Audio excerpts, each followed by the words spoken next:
Bristling with battle-ready troops, farmers' fields north of Gaza churn with the controlled fury of a nation readying for an incursion to strike Hamas.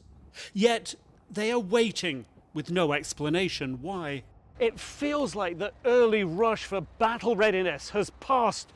The troops are deployed, standing by. The question is, how long can they be kept out here? According to former IDF General Israel Ziv, as long as is needed, there are military gains. We are now improving our intelligence and our capacity of targets. But the political calculation here is more complicated. I think both in Washington and in Jerusalem, they understand that the legitimization window is closing quickly. Civilian losses in Gaza are growing, more than a third of them children, according to Palestinian health officials. Lengthy negotiations have led to 2 American hostages released, as a tiny amount of humanitarian aid has crossed into Gaza that Israel fears ends up in Hamas's hands. Prime Minister Benjamin Netanyahu's calculus of when to send in ground troops has never been so fraught, under pressure from the White House for more hostage releases. Netanyahu is in real problem. He cannot say no to Biden, but he cannot say yes to the humanitarian aid that drifts into northern Gaza.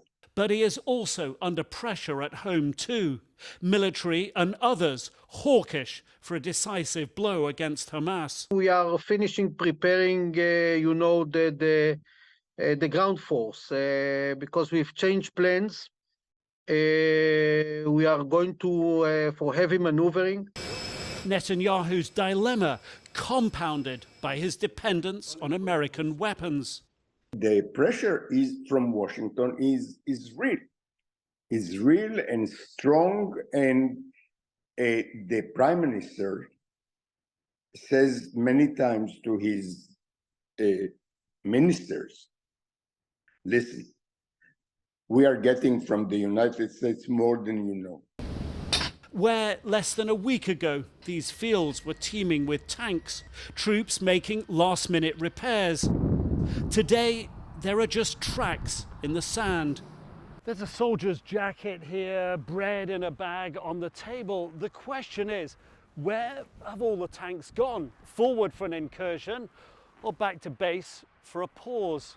Close to the front line in Gaza these days, more questions than answers. An incursion still highly probable, but when? Nick Robertson, CNN, Sderot, Israel.